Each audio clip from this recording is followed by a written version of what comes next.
welcome to Serious Study channel. Myself Suryans, and today we are going to discuss about the properties and different states of matter. We will remember in previous lecture we introduced matter in our surrounding, okay, and we discussed two properties of matter, okay. So we are going to discuss rest of the properties here and its different states. So our third properties of matter is the particles of matter having space between them. मतलब कि जो matter के छोटे छोटे particles होते हैं उनके बीच में स्पेस बच जाता है, ठीक ना, जिसको हम डिफाइन करते हैं, जिसको हम बोलते हैं इंटरमॉलिक्यूलर स्पेस। ठीक, जैसे दो पार्टिकल्स हैं, पार्टिकल्स स्फेरिकल शेप में मान लो हैं, अगर दो बॉल्स हैं, दोनों बॉल्स को अगर एक दूसरे के आसपास जब रखोगे तो उनके बीच में थोड़ी ना कुछ स्पेस बच जाएगा, ठीक ना। उसी स्पेस को हम क्या बोलते हैं? Intermolecular space between the particle, okay. अब देखो, अगर हमको ये जानना है कि भाई पार्टिकल्स ऑफ मैटर कैसे इंटरमॉलिक्यूलर स्पेस कैसे होता है, तो जो हम प्रीवियस हम फर्स्ट लेक्चर में जो हम फर्स्ट प्रोजेक्ट किए थे जिसमें हमने शुगर को पानी में डाल के स्टीम कर दिया था, ठीक है। वहाँ पे हुआ क्या था कि जो पानी था, पानी में शुगर जब घुल गया तो हमें वाटर लेवल जो पहले जितना पानी हमने लिया था उससे फिर वो और ज़्यादा राइज नहीं हुआ, वो क्या हुआ, वो उसी पे रह गया जितने पे हमने उसको मार्क किया था। तो इससे क्या पता चलता है, हमने प्रीवियस लेक्चर में भी ये आपको बताया था कि जो शुगर के या सॉल्ट के जो पार्टिकल्स थे वो पानी के पार्टिकल के इंटरमॉलिक्यूलर स्पेस, मतलब जो पानी के पार्टिकल्स थे उनके बीच में जो थोड़ी थोड़ी गैप जो था उनमें जाके सॉल्ट और शुगर के पार्टिकल्स इकट्ठा हो गए, इसलिए उनके पानी का लेवल क्या हुआ, राइज नहीं किया। अब हम आते हैं दूसरे पॉइंट पे जो कि है particles of matter move continuously, okay. तो हम इसके लिए इसको हम एक एक्टिविटी से समझते हैं, ठीक है। अब एक्टिविटी क्या है, लाइफ में, अपने डेली लाइफ में हम परफ्यूम और डिओड्रेंट का यूज़ करते हैं, ठीक ना। मतलब आपको कोई रूम फ्रेशनर है, ठीक, परफ्यूम टाइप का, आप उसको रूम में स्प्रे करते हो। तो अब आप बताओ कि आप तो स्प्रे इस साइड की है, आपको महक उस साइड क्यों आती है, दूसरे साइड क्यों आती है? आखिर ऐसा क्यों हुआ?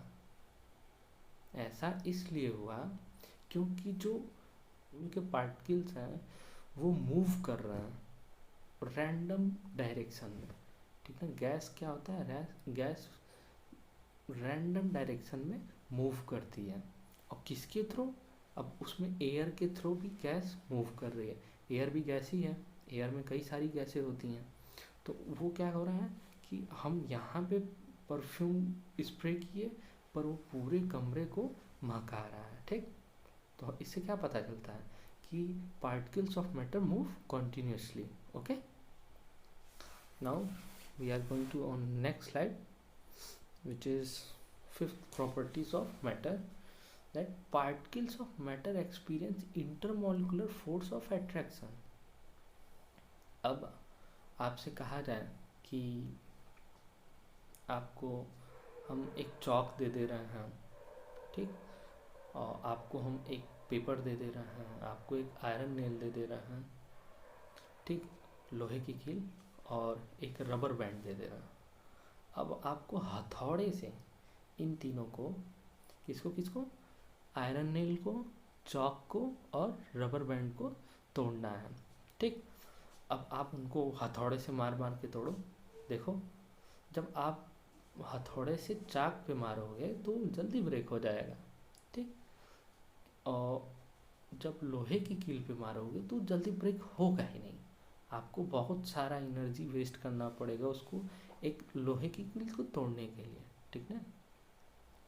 और रबर बैंड को भी उसी तरह, उसको भी ब्रेक करना आसान नहीं होगा, वो लोहे से जल्दी टूट जाएगा, पर वो भी चौक से जल्दी नहीं टूटेगा। चौक को आप धीरे से भी मारोगे तो टूट जाएगा। अब ऐसा क्यों हुआ?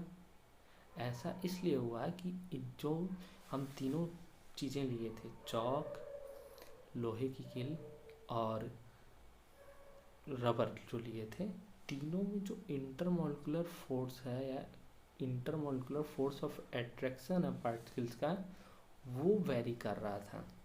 जैसे चौक में इंटरमोलिकुलर फोर्स ऑफ एट्रैक्शन जो था वो बहुत ही लो था, ठीक ना, जिसकी वजह से एक पार्टिकल दूसरे पार्टिकल को कस के पकड़ नहीं पाया।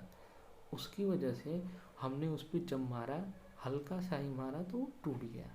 ठीक, इसी तरह जब हम रबर में जाते हैं तो रबर में पार्टिकल्स अटैच थे, उनके बीच का फोर्स ऑफ अट्रैक्शन थोड़ी अच्छा था, पर in comparison of iron they don't have that intermolecular force of attraction. मतलब कि जो force of attraction, intermolecular force of attraction iron के पार्टिकल्स में दिखा, जितना दिखा उतना क्या रबर के पार्टिकल्स और चॉक के पार्टिकल्स में नहीं दिखा। इसलिए ये दोनों, चॉक और रबर, आयरन की जो कील थी उसके अपेक्षा में पहले ही टूट गया। ठीक ना, आयरन नेल में हमको ज़्यादा एनर्जी वेस्ट करनी पड़ी इसलिए। ठीक, प्रॉपर्टीज ऑफ मैटर तो हो गया। अब देखिए स्टेट्स ऑफ मैटर है। अब कितनी स्टेट्स ऑफ मैटर हैं? हमारे आसपास में आपको जो भी सारी चीज़ें हैं वो तीन ही फॉर्म में पाई जाएंगी। पहला सॉलिड, ठीक, लिक्विड एंड गैस।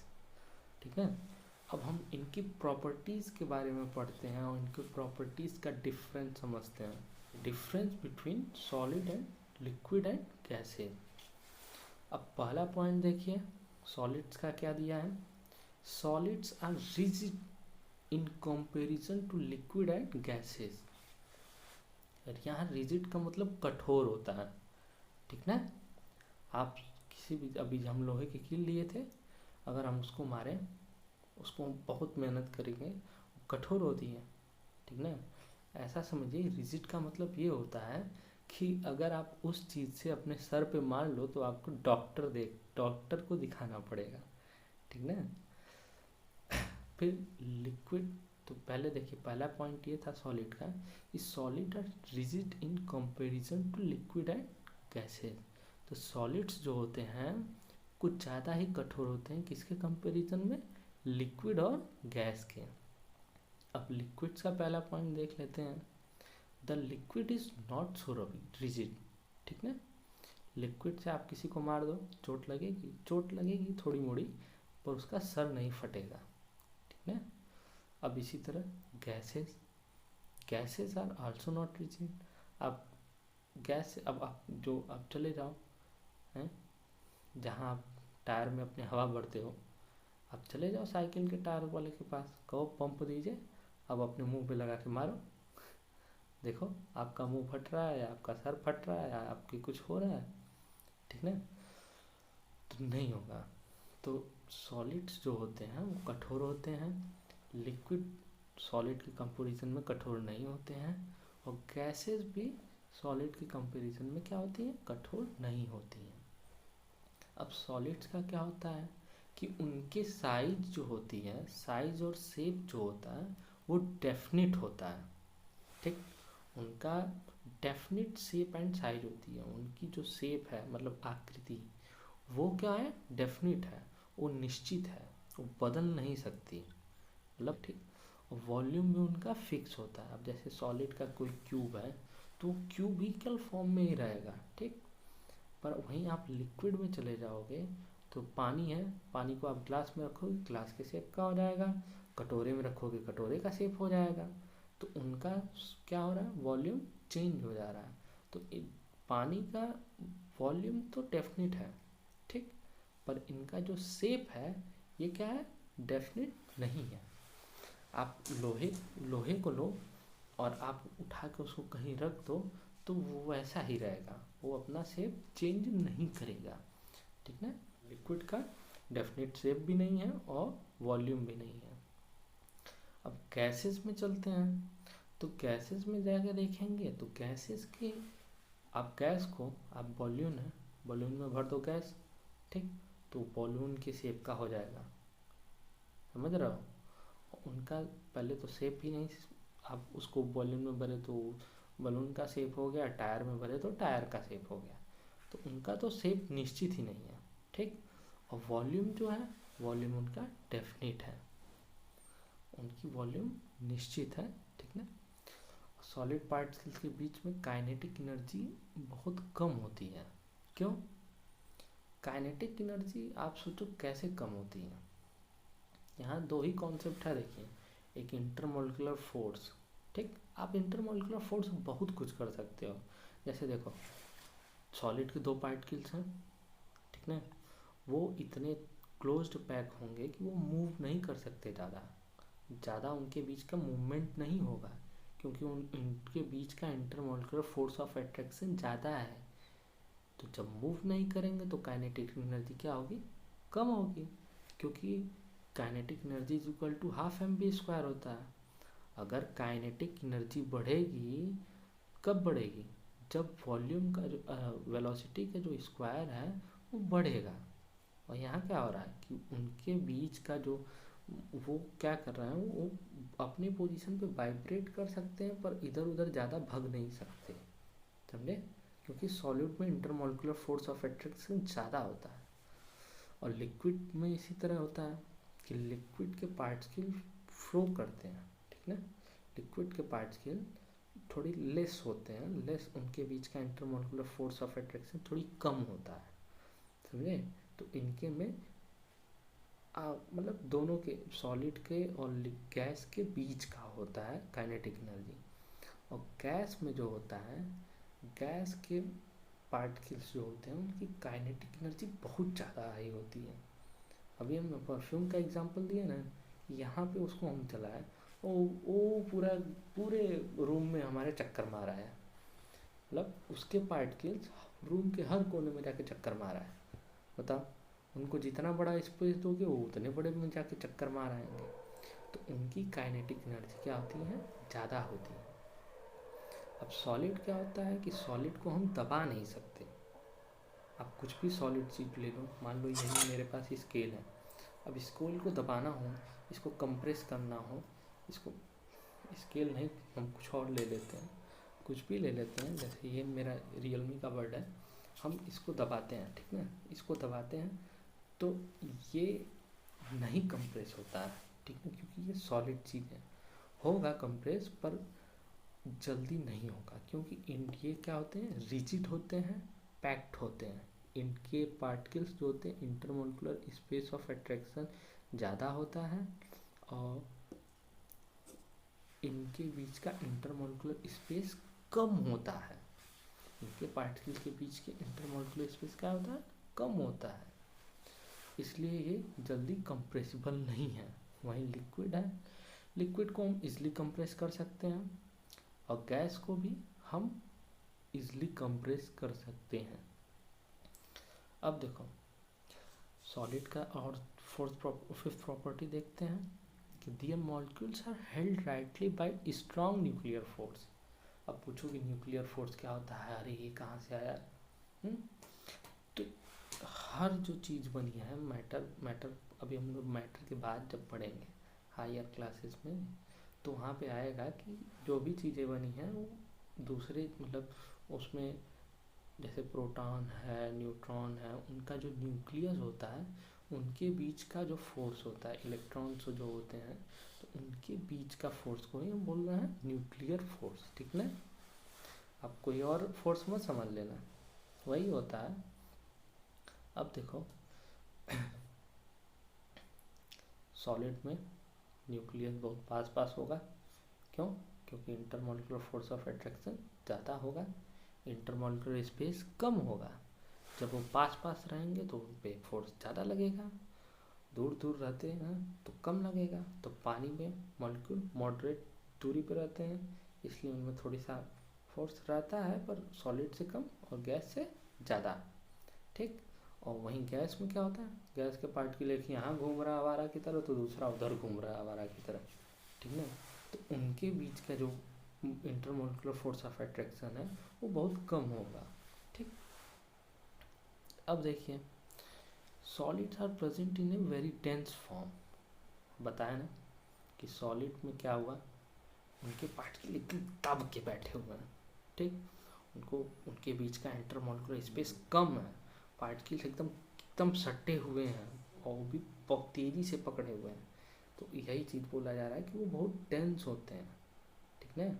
और बहुत बहुत घने होते हैं उनके पार्टिकल्स, उनकी डेंसिटी जो होती है हाई होती है।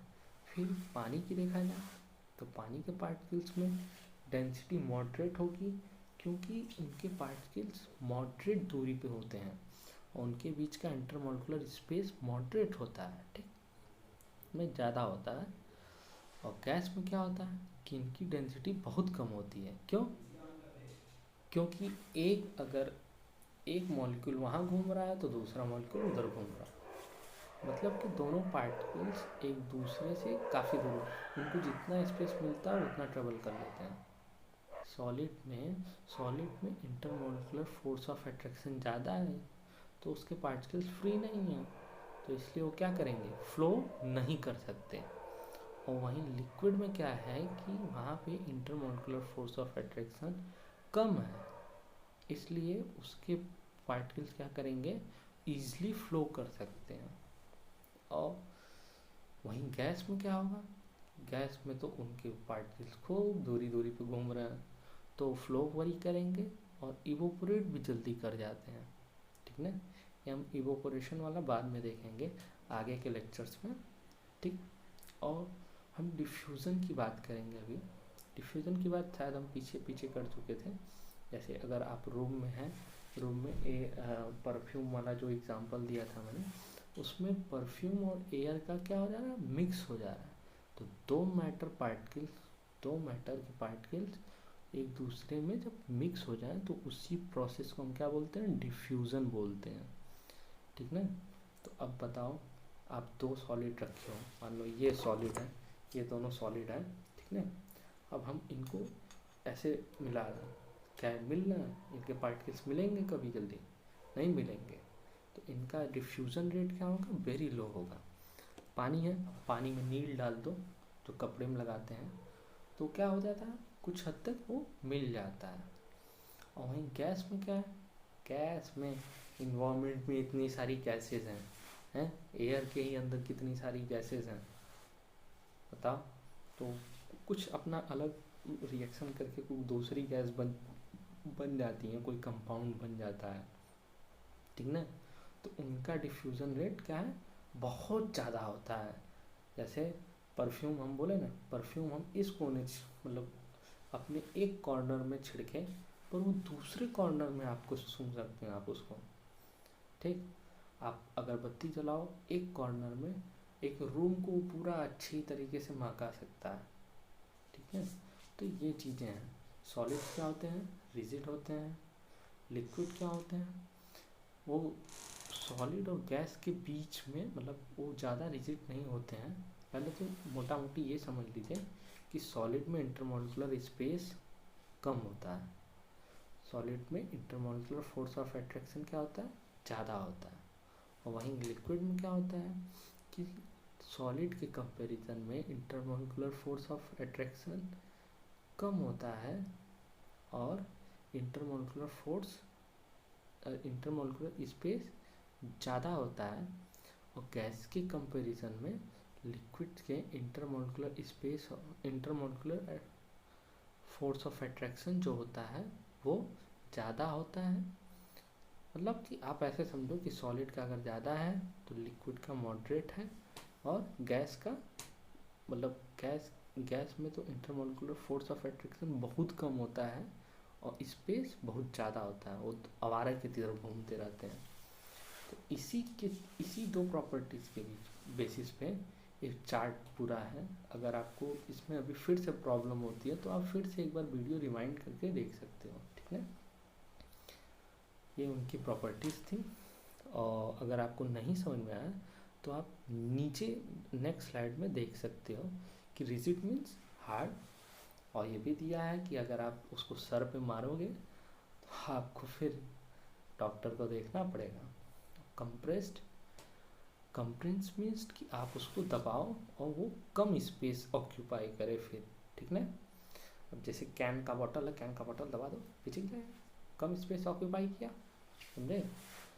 Nuclear force, force between nuclear, ठीक। अब प्रॉपर्टीज ऑफ सॉलिड देख लेना आप यहाँ से भी देख सकते हो। फिर लिक्विड, प्रॉपर्टीज ऑफ लिक्विड भी दिया है मैंने, और प्रॉपर्टीज ऑफ गैसेस भी दिया है, ठीक है। सो if you like the video, so don't forget to share and subscribe the channel, and also hit the bell icon for CBSE and on course updates. Thank you for watching. This is our second video. Hope we meet in next video. Okay, till now, thanks for